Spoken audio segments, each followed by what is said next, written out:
Hi, my name is Matthew, and this is the start of a video blog I wanted to create where I was going to go through different subjects and sort of try to teach them to y'all for like the benefit of the public good, or at least for the benefit of starting the conversation on certain subjects in the right way.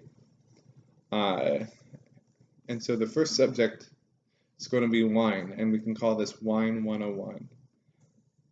So when drinking wine and when starting a journey with that, I think the first place to start is always going to be tasting.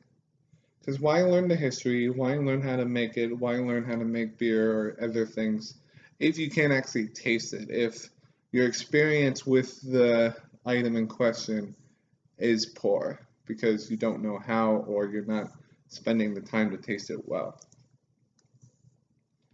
And so I'm going to call this Matt's 3 rules of the fundamentals of wine tasting. Rule number 1. I think oftentimes we get stuck in our heads. So when we think wine tasting, we think, oh, there's this description that says black cherry, jasmine, whatever. Can I identify all those different parts? Whereas I think when we're starting out on this journey together, the first rule is really ask yourself the question, do I like this wine?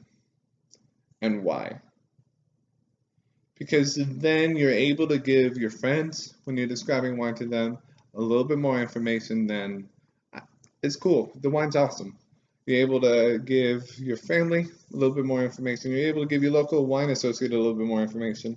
And you're able to give your brain and your heart a little bit more information about why you like that particular moment in time, with numerous health benefits to that.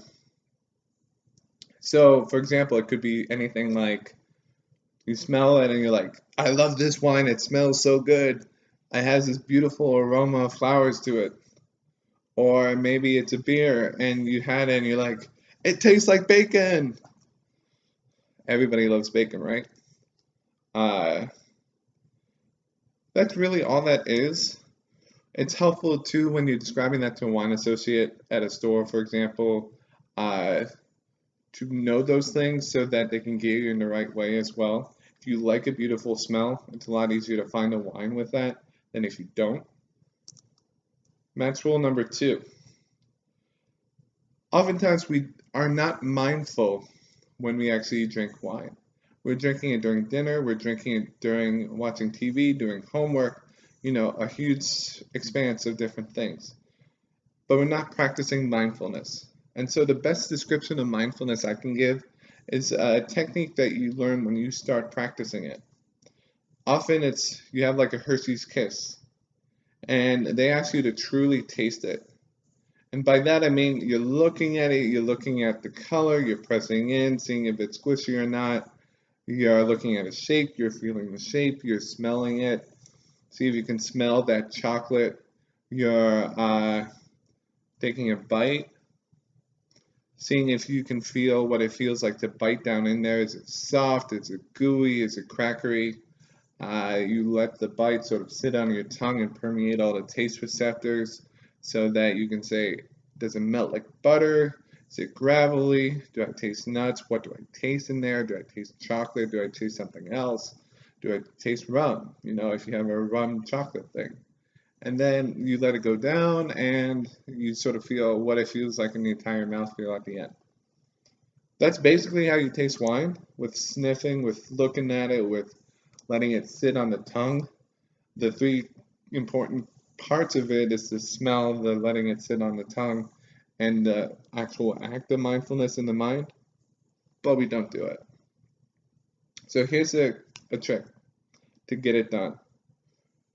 Resolve to take the first taste out of every wine glass and spend a minute or 2 doing that.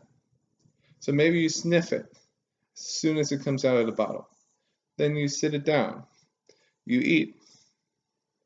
Then you take it again and you sniff it again. And maybe you haven't drank any of it yet.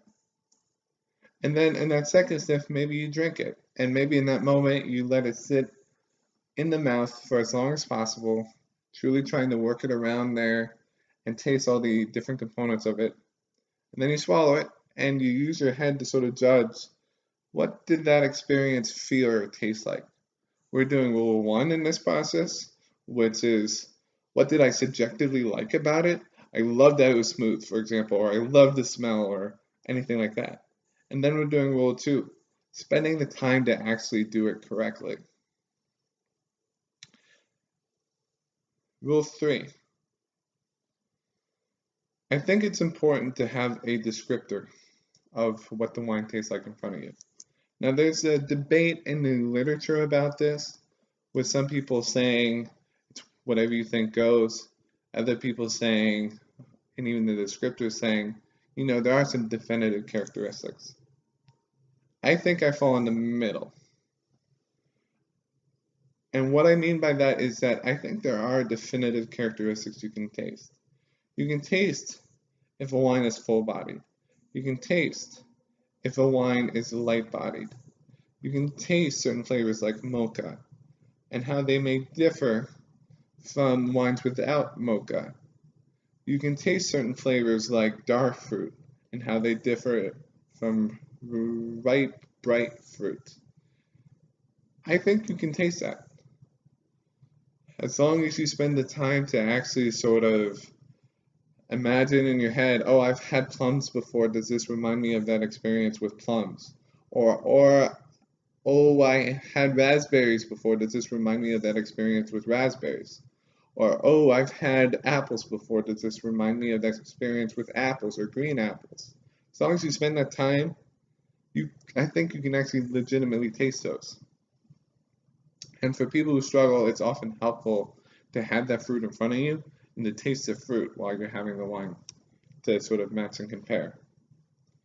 Now, that being said, I think, for example, there are terms like firm tannins that do have some meaning, but not everybody has to, when they're starting out with wine, really need to know that it's really much more important to give your own descriptor of what you taste on the wine versus some sort of correct interpretation. So, for example, if a wine has firm tannins and has a little bit of bite to it, you don't need to say firm tannins. You don't need to say big, full-bodied dry, all the things the wine team typically does at stores or anything like that. You just need to say, oh, I felt like it had a little bite to it. Or, oh, I felt like it was not super big. Or, oh, I felt like it was super big. Or, oh, I felt like it had a ton of fruit flavor. That's what you need to be able to say. Those are vaguer descriptions, but I think they work, and I think they're good for when you're starting out with wine. And I think they're good when you legitimately can't tell the difference if it's blackberry or cherry or raspberry or something like that in a wine.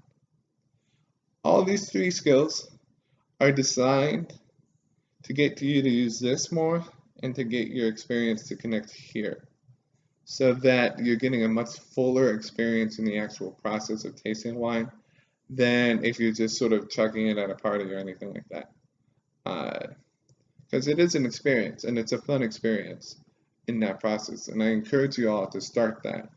In future videos, I hope to talk a little bit more about this process and maybe demonstrate, or at least discuss it a little bit more, and I hope to see you guys again.